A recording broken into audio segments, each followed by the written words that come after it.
All right, good afternoon, everybody. Hope everyone's doing well. Gonna wait for everyone to join us here in a second. Make sure everything's coming through clearly.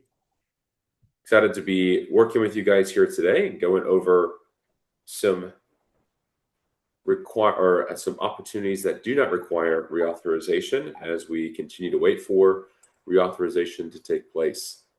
Although we know that running a business, especially doing research and development, cannot typically wait for senators to get their act together, so to speak. So we're excited to present today on avenues that we've found within the last couple of quarters that we are helping clients pursue, and excited to share that with you guys here today. So we'll go ahead and get started. So my name is Robert, Chief Revenue Officer for BW&CO. We are a full-service grant writing firm. We provide 3 essential services. Number 1, namely grant writing.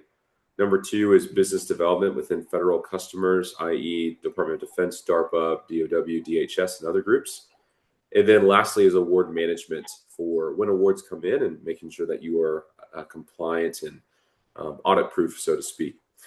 And so we are finding and pivoting in regards to a lot of clients that are currently signing up for solicitations that are active through groups like DIU, DARPA, the BTO that's available there, and several other opportunities which we'll discuss here on the webinar. So we do have Dr. Rachel Crawford with us, who is a project consultant with BW&CO, working with a lot of our biotech and medtech companies, as well as digital health and therapeutic companies. And the slideshow today is going to be presented by Dr. Rachel. It will be available after the call later today and sent via email to everyone in attendance, as well as the call recording. If you guys are interested in getting some support from BW&CO and pursuing these opportunities, you can reach out to me. I'll put some information in the description in the chat. The chat is disabled for all attendees today, but if you have a question, you can put it in the Q&A function in the lower taskbar of Zoom, and we'll plan to address those within the last couple of minutes in our time here today. So without further ado, I'll pass it over to Dr. Rachel. All right, thank you so much, Robert. I'll get started here. It's great to have everyone here. I'm excited to talk about SBIR reauthorization and what we can do to plan instead of just feel like we're waiting to see what happens. So today what we're going to talk about, first we're going to just go over what reauthorization means, and then how we're going to prepare, or how you should prepare for multiple different scenarios, whether it's reauthorization, or whether it's more of a wait, or if reauthorization doesn't happen, what sort of immediate actions can we take? So the idea here is that we don't just want to kind of wait and see what happens. What we want to do is we want to prepare for all these different scenarios. And I don't know about everyone in attendance, but I really enjoy the Winter Olympics, especially. And I kind of like to think of this like that. So I like to think about how the athletes that you're watching who are such technical experts in their field, they're not just waiting to see what weather conditions are going to be like in the day, what the rink, the arena, the ice is going to be like. They're practicing their training in all of these different conditions to prepare for whatever ends up happening at the actual showtime for them. And you, like them, are technical experts. You have all this education, all of this training, and the best thing to do is not to wait to see what happens for when it's showtime for you, but to actually prepare for all these different scenarios. So what is reauthorization? So the small business program is not a permanent program. It began in the 80s with the STTR, kind of the sister STTR beginning in the 90s. And it's been a very successful program, but it's not permanent. So basically every few years, it has to go through congressional reauthorization to continue operation. So basically when it lapses, new solicitations cannot be issued. And this last lapse happened towards the end of 2025, towards the end of last year. So essentially what's happening right now is, while we think the small business program will be reauthorized, it has bipartisan support. There's some congressional members who are essentially debating different changes that they want to make to the SBIR program. And those changes for the small businesses that we typically work with shouldn't affect your business too much, regardless of which, opinion wins out. But they're still kind of debating which is the best path to take. And so that's kind of caused this stalemate where reauthorization is kind of frozen, right? And this actually affects multiple agencies. So you are probably familiar with the NIH's SBIR program and STTR program, which is their R44 and R43. You know, there's other small business programs in a lot of different entities, the NSF, you have the AFWERX program under the Air Force. So all of these different entities kind of have their own version and their own spin on SBIR, right? And those are the mechanisms that they use to funnel that SBIR funds. So essentially, when authorization lapses, you can no longer apply to those and new ones are not being issued. So what that means is that during a lapse, these new topics or new releases, new solicitations for these different entities are not being released. So you can't really actively apply to them. There's no new awards that are going to be given out because of that lapse, and no new acceptances of application, right? You can't apply. Now, during a lapse, if, you know, for example, this happens, if you have actually applied and received an award, that does not mean that your award will be canceled, because if you've already applied and received an award, existing SBIR projects should continue. Payments on those active awards should continue. Technical support is still available, and these entities are still running, right? These agencies are still communicating with you. It's just that that specific program is not active.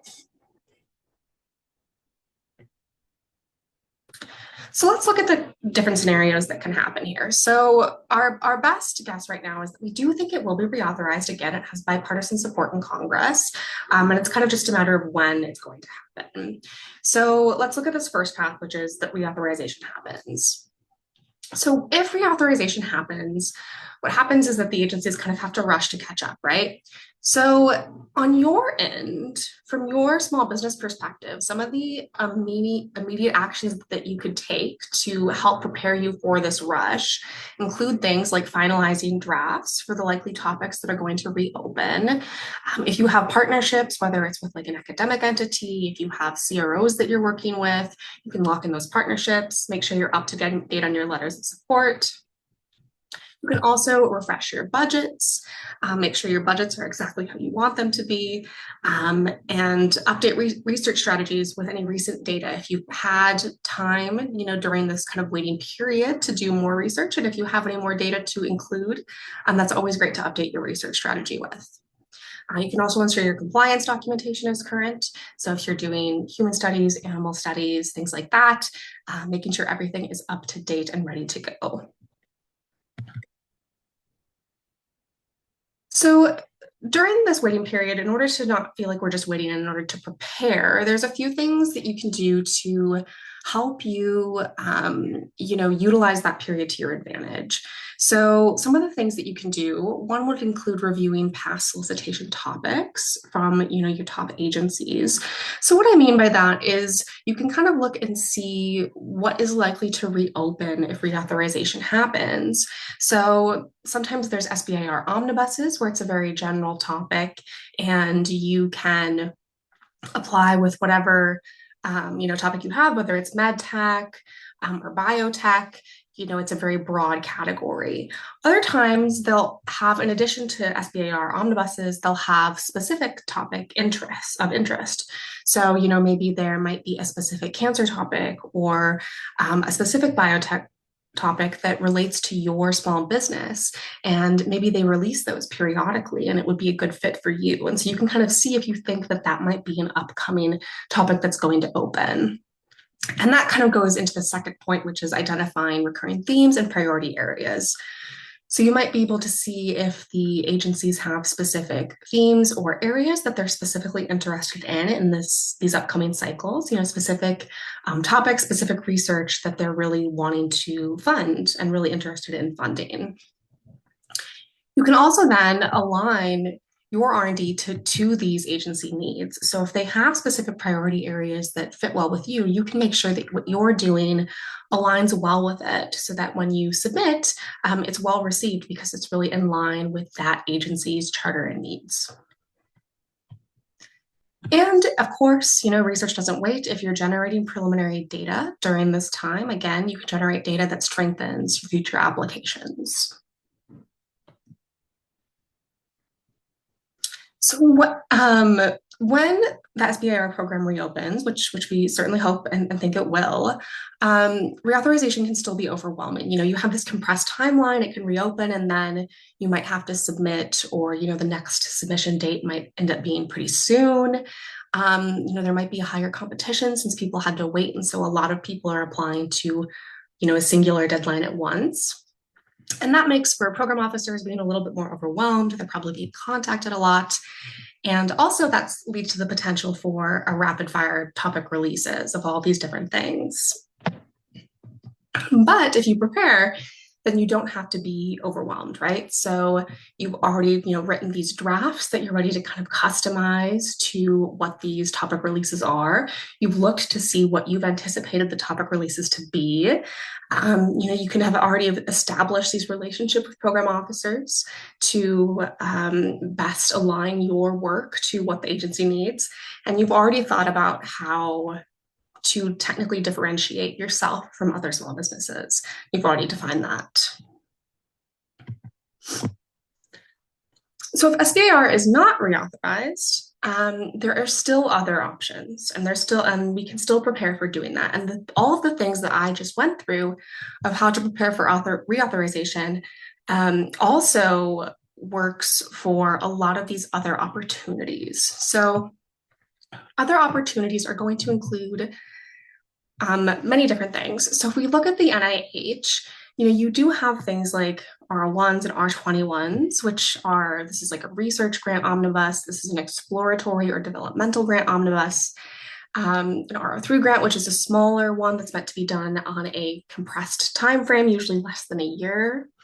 And when you look at these, there will of course be omnibuses for them, which again is kind of a general topic which anyone can apply to as long as you're within the NIH needs.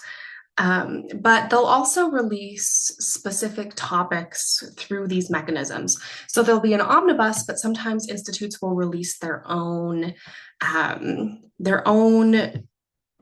topic through this mechanism, and you can actually apply specifically to that topic through this mechanism. So when it comes to something like an R01, usually if there's a topic available that fits your small business well, I recommend that instead of the R01 omnibus, just because the R01 omnibus tends to be really competitive with academic agencies. So when you have a specific topic that fits you well, that's going to help you out and make you more competitive because you're already doing the type of research that they're looking for, right? As opposed to kind of being clumped together with a lot of different things. So there's already funding that's set aside for this specific topic, right? So if there's a specific topic, whether it's an R01 or an R21, those are good options for you, especially. There's also the NSF, and the NSF, just like the NIH, also has alternatives similar to these instead of their small business program. You have the DoD, they have the CDMRP program, which is really great and has topic-specific solicitations as well. You have ARPA-H, which does, a lot of clinical translation work. So if you have something that translates really well to the clinic, ARPA-H might be a really good fit. And then you also have smaller associations or institutes or societies, and things like, for example, the American Heart Association. So kind of these smaller associations that are also usually topic specific. And things like these smaller associations or even the R03, it's a smaller amount of money, but one of the things about these topics is that if you are able to receive one, especially if, again, it's topic specific and they're really looking for the specific research that you're doing, and you can receive some of that funding and then perform well, you get more data, that can really set you up well to then receive a bigger grant. So, sometimes I think the smaller amount of funding puts people off, but achieving one of these can really set you up well to then go on and achieve a bigger award. So how can we help you? So if we think back to my Olympic athlete scenario analogy that I started at the beginning. You are a technical expert. You've had all of this training, all of this education, but these athletes also have really great coaches that help them, and they know the ropes, they know the scoring, and they are prepared for all of these different conditions that the athletes might have to compete in, and they can help prep them for that. So that's kind of what we're here for. We can help you prepare for these scenarios, whether it's reviewing those solicitations, drafting technical abstracts for you. We can help you identify program officers and make contact with them. We can draft proposals for those most likely topics, secure partnerships, help you out when it comes to looking at your academic partners or your CROs, finalizing budgets. And again, we're keeping abreast of all this information coming out, monitoring congressional activity, and we can help you refine your proposals based on all the guidance and the new information that's coming out. So with that, that's all from me, and we can take any questions. Awesome. Thanks, Dr. Rachel. Yeah, I just want to tell everybody I put this in the chat, and I'm going to try to share my screen here real quick. But one of these links that we put in here is to our website where we list all of the funding opportunities that are coming available. This is from a mixture of opportunities on grants.gov, sam.gov, as well as foundation and philanthropic sites as well. So this is BW&CO consulting.com/funding/all. There are some tags for you to be able to specify the area of focus that you're working in. But then also a slew of broad topics. You'll see CDMRP has been specifically, because of their appropriations budget recently being approved, like Dr. Rachel mentioned, they are planning to come out with all of these programs. They're all in pre-solicitation phase as of right now. But if you are focusing on arthritis, multiple types of cancer, right now it's ovarian and breast, pancreatic, but there is also going to be a peer-reviewed cancer research program as well. And then tick-borne diseases, lupus, and ALS, then those opportunities are available. So feel free to put questions into the Q&A function below for us to address. Also, just a reminder, all those slides that were presented will be sent via email to everyone after the call. If you would like to book a time with me to go over some of these opportunities, typically it's a 20-minute session where I'll learn a little bit about the work that you guys are doing, figure out the best mechanism for you guys to pursue. Our team will run a free due diligence check at no cost, no strings attached, just to make sure it's a good fit. And then we'll come back and offer services for that opportunity should it be a solid fit. So question from one of the attendees: what is the likelihood of a March-April deadline for the phase 1 award? I would imagine this is in regards to NIH's typical April 5th deadline.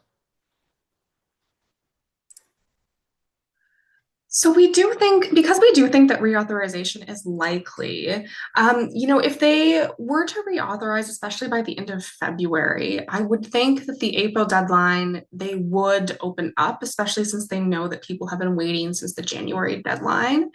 Of course, it's hard to say exactly what they're going to do or exactly how they're going to decide to do that timeline, if they're going to decide that they want to push it back a little bit, but still have a deadline that's before the next September deadline. So yeah, I guess being prepared for April, I think, is the way to go. Definitely. Yeah, absolutely. And I believe, Dr. Rachel, you can correct me on this if I'm wrong, but generally speaking, they have to give a 30-day notice at minimum for these opportunities to be solicited. So the critical date that we're looking for is basically early March for the April 5th kind of comfortable deadline to be solicited. But like Dr. Rachel mentioned, it's very possible that they could offer like an in-between or a delayed deadline. Even if they were to reauthorize the program by end of March, it's very possible that they could do a May solicitation as well. So we are waiting for that. Next question is, what is your business model in general? I can answer this one. In terms of how we engage with companies. And really, there's two options most of the time if you're looking at grant writing services. Obviously, we do award management. We do business development, which, just as a little plug, if there is a defense mission need that your technology can solve, or if there's a way to do business with a government customer in some sort of area. We do the business development where we put together a plan of action of your capabilities, and then we hit the ground running to find end users and customers that care about your technology in order to secure an LOI, MOU, or CRADA. And that way we can leverage that type of internal advocate for a contract, for an MOU, for a BAA, for an SBIR once they reauthorize, similar to what an MOU would serve the purposes of for an AFWERX directive phase 2, for example.